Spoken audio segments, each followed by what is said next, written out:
Hello, welcome to the Retro Game Club podcast, Season 7, Episode 1, which is also Episode 190. I am Rob, and joining me is no one, just you listeners. But it still feels all alone here, and I don't like just talking about video games. I like having a conversation about video games, so just talking about this stuff alone does not feel right, nor do I think I would be good at it, so don't expect this to happen much. So the previous episode was Hugues' last show, and we wish him all the best. So I just wanted to use this episode to talk about him and the future of Retro Game Club podcast. So let's start out by playing some audio that a few listeners sent in. First, we have Hemrock. Hey, Hugh. Hemrock here. I'm sending you well wishes on your retirement from podcasting. I genuinely appreciate the time that we spent together on the Retro League. It truly was therapeutic for me while I was going through a difficult time in my life. You brought an immense amount of knowledge and candor to the show, and I value your professionalism and commitment to the community, which still shows to this day. I do want to share a quick story. It's about Pure Solar. I know, I can hear your heavy sigh all the way from here, but stay with me. I remember you telling me not to buy that game when it first came out as you thought it was a scam. Your advice led me to miss out on owning a first printing of that game, which I mentally bemoaned for years. I did eventually get a copy of the second print run. It's a parable of silliness, really. You see, I never opened that copy, and I kept it sealed. Then, circa 2021, I purchased a Dreamcast version of Pure Solar, which prompted me to finally sell my prized, sealed Genesis copy of Pure Solar, only to find out, before listing it on eBay, that the seal had broken. See, I'd gone through multiple moves in the previous decade, and I suspect somewhere along the line the seal tore, dropping the value of the only sealed game in my collection at the time. And funny enough, I never put more than about an hour collectively into that game. The same game I was so excited for 15 years ago. Well, hopefully one day I'll find the time and motivation to beat the Dreamcast copy that I have. In any case, I've been experimenting with some AI podcasting. In honor of you and your professional knowledge of AI, I present to you a short podcast on Hugh Johnson. Enjoy, my friend, and perhaps one day I'll make my way up to Midwest Gaming Classic and buy you a beer. But until then, keep rolling retro. All right, welcome to another deep dive. This one is going to be like a real head scratcher. Oh. Yeah. So, you know how you gave us all this info on this Hugues Johnson? Yeah. And wanted us to, kind of figure out who he is? Right. Yeah. Sounds fun. It's like we got pieces of a puzzle. It is. It really is like a puzzle. Yeah. Like we got a bunch of stuff, right? Yeah. Articles about video games. And then there's these stories about working retail. And like a LinkedIn profile too, right? Yeah. Like what is all this stuff that's all over the place? But the first thing that kind of jumped out at me was this name. It keeps showing up in all these old gaming articles from like the early 2000s. Hugues Johnson with an E. Hugues. Yeah. He was like the guy behind this big retro gaming website. Apparently it was pretty popular back then. Yeah, the internet back then was like the Wild West. Yeah. If you built a cool website, you could really find an audience. Yeah, totally. And his site, it wasn't anything fancy. People described it as functional, kind of plain even. Okay. But there's this one comment where Hugues Johnson himself says that he doesn't like to waste time on making the website look pretty. He's all about the content. Well, that's interesting. Makes you wonder what kind of person he is, right? Like substance over style. Maybe he just really wants to share information, not impress anybody. Exactly. And get this, we found this old podcast from like 2009, and they're talking about his website. And one of the hosts, he's like, totally floored by how many views a YouTube video on the site has. Oh, wow. Yeah. And they even mentioned that, get this, parts of the website were featured on Dig and Reddit. Wow. Back then, that was huge. Like, you hit the jackpot if you got on Dig or Reddit. Right. Total pre-viral. Yeah. Viral sensation. Do you think that maybe that helped launch Hugues Johnson's career or something? Yeah. Or like boost his, online stuff? Maybe, yeah. The early internet was so wild, right? Like, it really could make or break you. And it definitely shaped a lot of things, like trends and who got famous and all that. Totally. Okay, so we've got Hugues Johnson, the retro gaming guy, right? With a popular website. And he knows how to, like, make stuff that people online really love. But wait, there's more. This is where it gets weird. Our next batch of info, it's like a total 180. We're talking retail jobs in the 90s. Mm-hmm. Apparently, Hugues Johnson worked at, get this, electronics boutique and a bookstore. No way. 2 jobs at the same time. Yeah, well, going to college. Can you imagine? Wow, he must have been a hard worker. Like, really driven. I mean, that's a lot to juggle. School and 2 jobs. That takes serious time management skills, too. And the articles about his time working retail, they're full of these hilarious stories, like clueless Christmas shoppers who come in and are like, I want that Nintendo game. But they have no idea what game they're talking about. Or this one, it was Cat in the Hat Day at the bookstore. Pure chaos. It sounds like he's got a good sense of humor. Like, he can find the funny side of anything, even those crummy retail jobs. And, you know, he didn't crack under pressure. That says a lot about a person. Right. He just rolls with it. Yeah. So he's a hard worker, has a great sense of humor. But even with all that retail craziness going on, we still see his love for gaming popping up everywhere. A bunch of the articles talk about it, like how he loved 16-bit consoles when he was younger and he was a big RPG fan. Yeah. But he kept playing games, even as an adult, like trying out all these different consoles and everything. Wow, so it wasn't just a phase, right? He stuck with it. That shows real passion. A lot of people, they grow out of their childhood hobbies, but not him. And it wasn't just the old games either. He was open to trying new stuff, new types of games, new consoles. Like, he was always growing as a gamer. You know what I mean? It's like he's always looking for something new and exciting. Yeah, that's pretty cool. And, you know, that's a great quality to have, especially in the tech world. Things change so fast. You got to be able to keep up and learn new things all the time. You know, it's funny, right? Like, all that time spent gaming as a kid, maybe that actually helped him get into tech. Like, think about it. Problem solving, thinking strategically, maybe even like basic programming stuff, especially with RPGs. Yeah, it's not just, mashing buttons. A lot of those old RPGs had crazy puzzles and you had to manage your resources, and there's all that like dialogue and choices. Yeah, exactly. And that kind of thinking is super valuable in tech, right? You got to be flexible, solve problems all the time. Totally. And, speaking of RPGs, Hugues Johnson, he was a big fan of those. Yeah. Especially the ones from a company called Falcom. Have you heard of them? Falcom, yeah. They're like this Japanese company known for making RPGs with really deep stories and like super detailed worlds. They have a lot of hardcore fans, people who love the stories and the characters. So it's not just about like graphics and action. No, not at all. RPGs can get pretty deep, you know? They're about good and evil and figuring out who you are, and sometimes even like philosophical stuff, you know? They can really make you think. Whoa, that makes his love of RPGs even more interesting, right? It's like he's not just playing, he's thinking about all this deep stuff. Right. Maybe that's why his website was so popular. He wasn't just telling you if a game was good or bad. He was digging into it. Yeah, good point. It's like he wanted to understand the games, not just play them. And don't forget, those old RPGs, they had to do so much with such limited technology.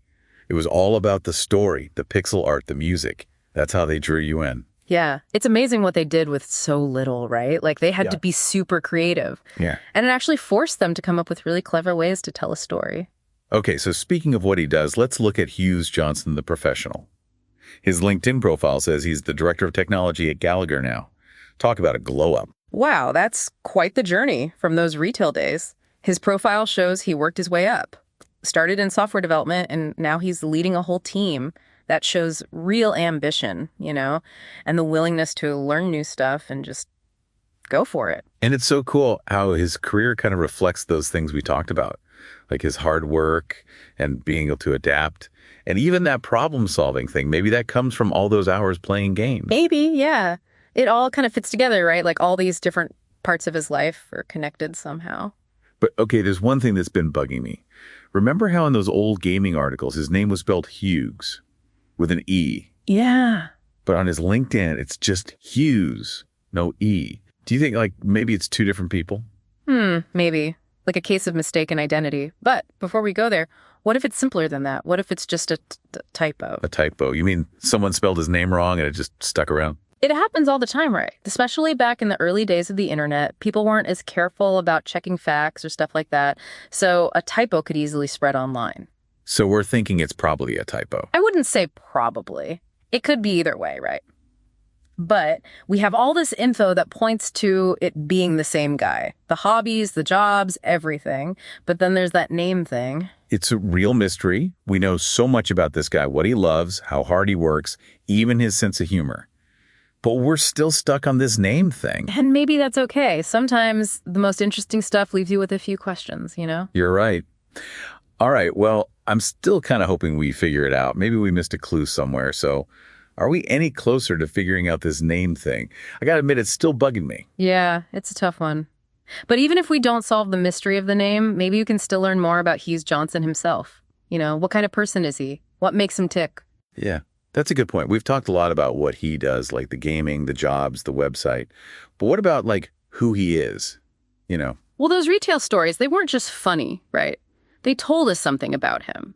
Remember, working 2 jobs while going to college. That takes serious dedication and drive. Yeah, and that whole Cat in the Hat Day thing at the bookstore, he didn't just freak out, he found a way to laugh about it, even with everything going wrong. Right. He doesn't get flustered easily. He's resilient. And that's a good quality no matter what you do. But especially in tech. Things change so fast, you got to be able to roll with the punches. Maybe those retail jobs, they were like training for the tech world. Interesting, yeah. So we've got Hugues Johnson, hardworking, adaptable, resilient. But what about his motivations? Like, what drives him? Well, his love of gaming, right. He's been at it his whole life. That tells you something. He's curious. He loves exploring new worlds and ideas. And his website, it wasn't just about information, it was about community. He was sharing what he knew, connecting with other gamers. Exactly. He's generous. He wants to connect with people who share his passion. It's like the human side of technology, you know? Finding common ground, building relationships. I think you're right. Even if we never figure out the name thing, we've gotten to know Hugues Johnson pretty well. He's a complex guy, driven by curiosity, a love of gaming, and a desire to connect with others. He works hard, takes on challenges, and finds humor in the unexpected. Yeah, that's a pretty good picture of him, and maybe that's enough. We've gotten a glimpse into his world, seen his passions, followed his journey, and hey, those unanswered questions, they just make it more interesting. You know, you're right. It's like a good book that leaves you wanting more.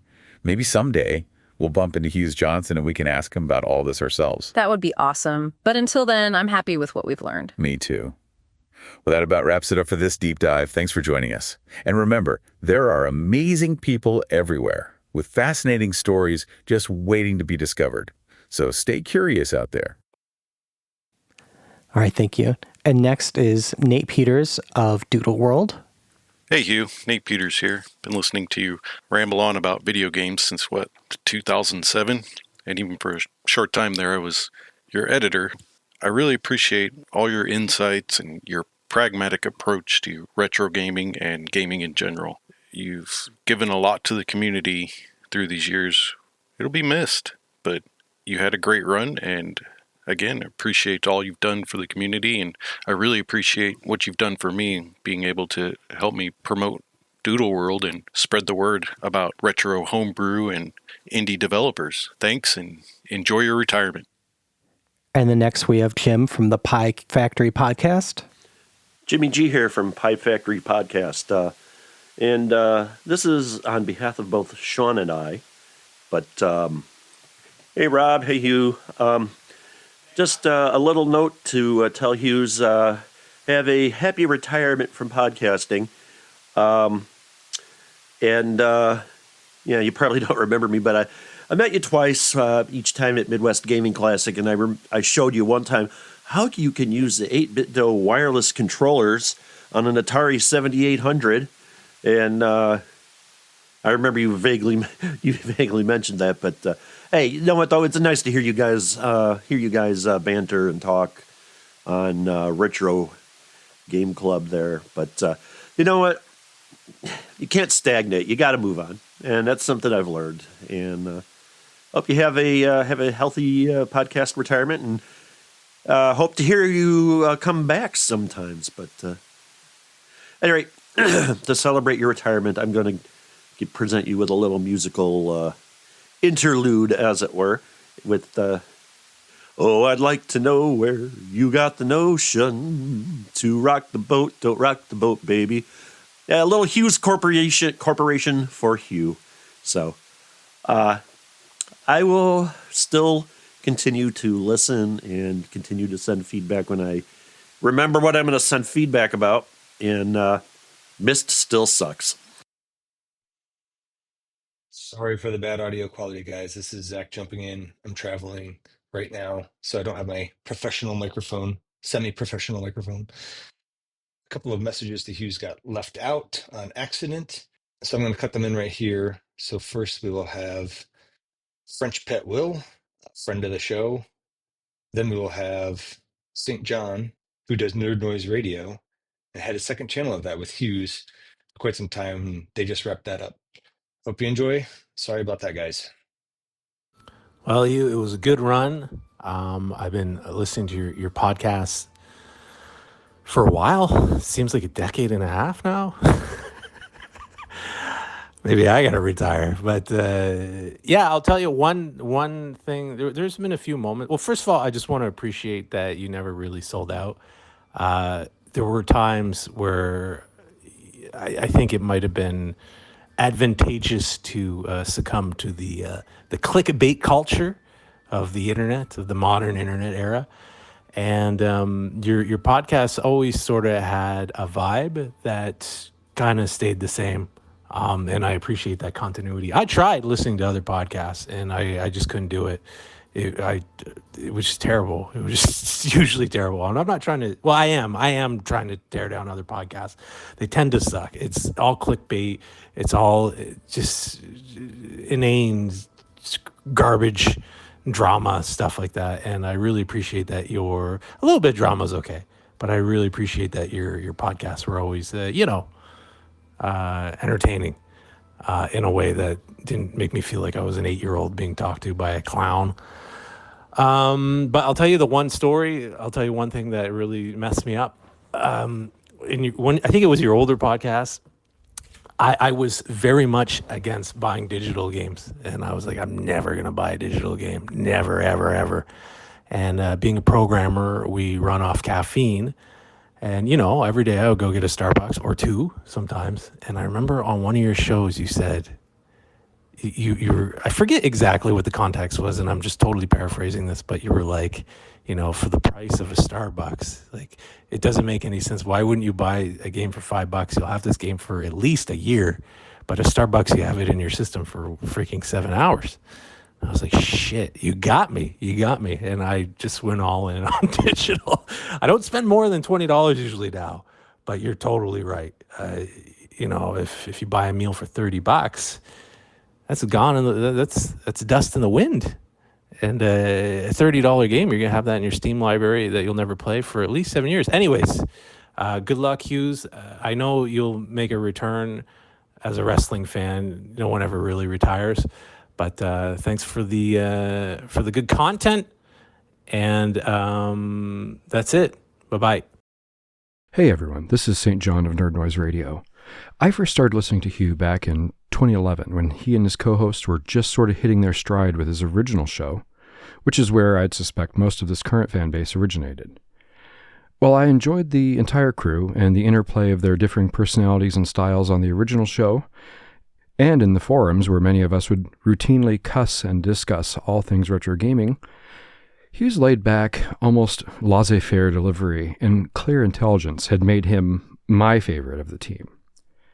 I actually got to meet him in person one time, all the way back in 2014, when his line of work at the time took him to Des Moines. I had no idea he was so tall. When the show went dark, I was devastated. But that devastation turned to relief and joy when he and Rob launched Retro Game Club a little while later, which just felt to me like a sort of rebirth of the Retro League, but with a more intelligent techie bent. And with Rob having been such a large member of the TRL community already, it didn't feel like bringing in an outsider, but felt like a promotion from within. I suppose like what it probably felt like for Genesis fans when the lead vocalist role Peter Gabriel vacated was filled by none other than Phil Collins.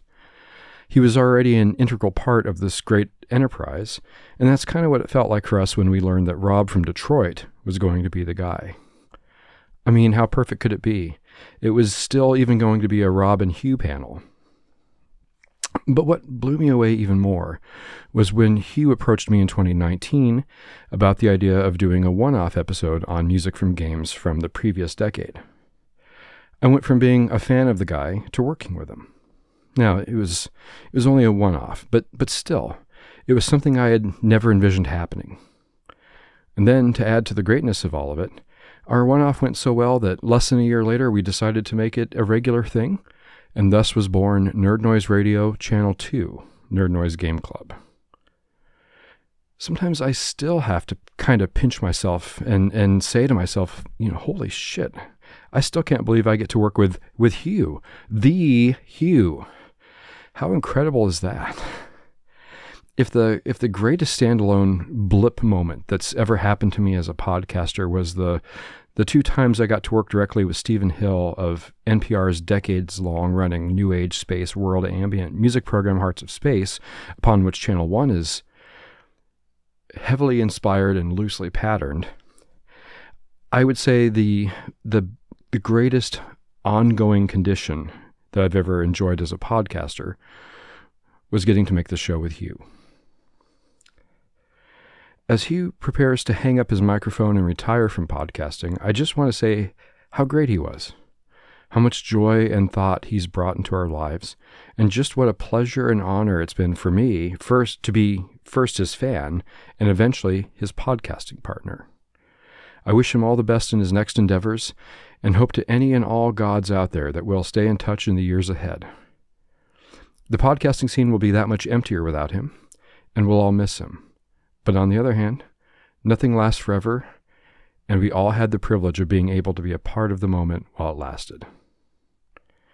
Anyway, cheers Hugh, and Rob, and Zach, and the entire Retro Game Club fandom. Please don't be a stranger. This is St. John from Nerd Noise Radio, signing off. And last but certainly not least is Zach. Hey Hugues, this is Zach. You may know me from such things as appearing on your show one time and handling all the social media stuff. I've been listening to you for, it's got to be close to a decade, if not more. I just wanted to say thank you for the many, many, many hours of quality podcast listening. On top of your own shows, you've clued me into several others that I continue to enjoy. Retro Computing Roundtable, French Pet, Nerd Noise Radio, and Pie Factory Podcast all come to mind. I'm sure there's others that I'm forgetting. There will definitely be a cranky old man-shaped hole in my podcast feed. I hope that you enjoy your extra time to yell at kids to stay off your lawn or whatever it is you plan on doing. Take care and don't be a stranger. All right, thank you, Hemrock, Nate Peters, Jim, and Zach for those great pieces you sent in. And I, of course, need to say a few things about Hugh. I'm so glad I got to do a podcast with him. And the funny thing is he isn't dead. He just stopped talking about video games in an online podcast. That's it. He still has a site. He's still around. You could always email him from his site. But the fact that so many people have written in over the past many months and sent in audio and talked about it on our Discord and whatnot just shows how big of a luminary he is in the retro gaming community. So it is kind of a big deal that he stopped. He was one of the first. If I had to guess, I started listening to Hugh around 2010.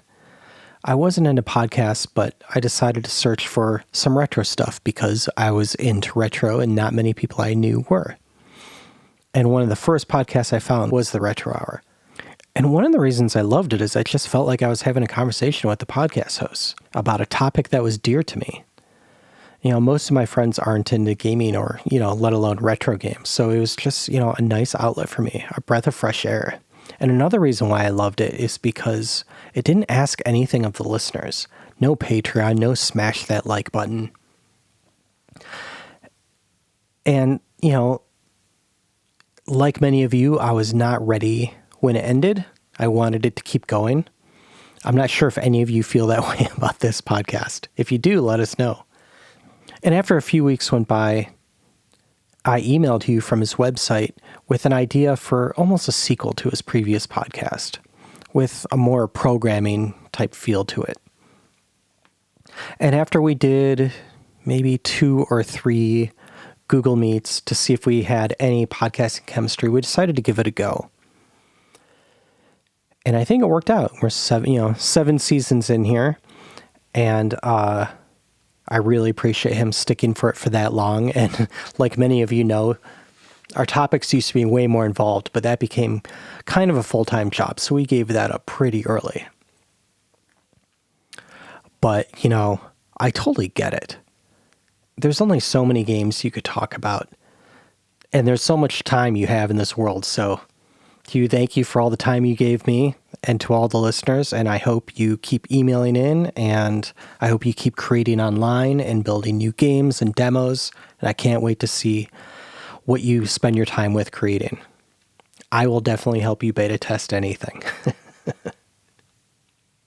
But again, I don't plan on keeping this podcast going by myself.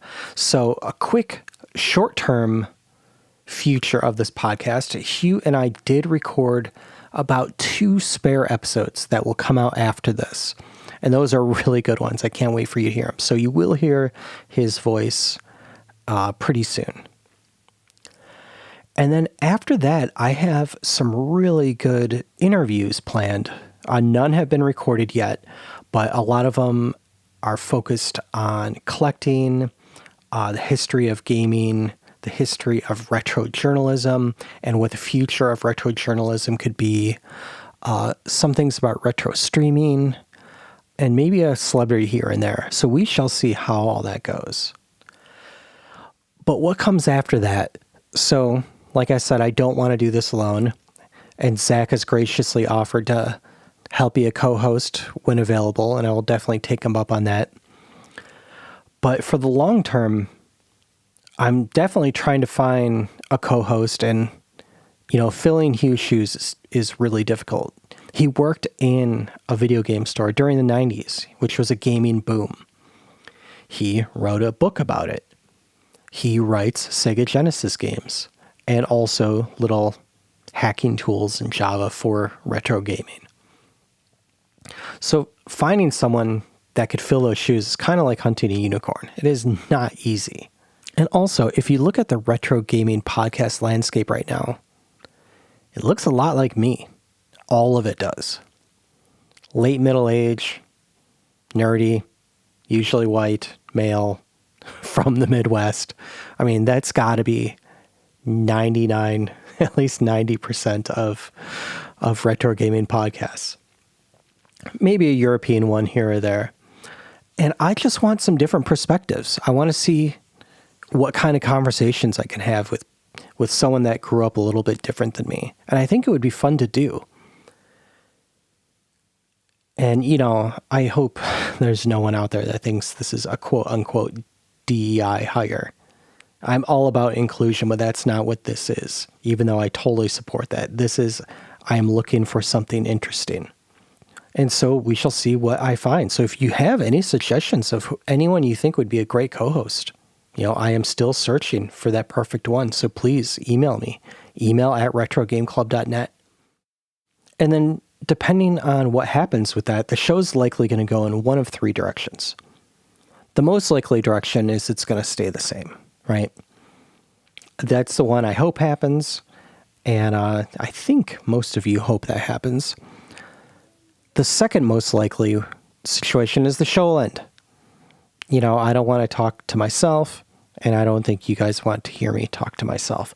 So I doubt that'll happen, but that's probably the second most likely scenario.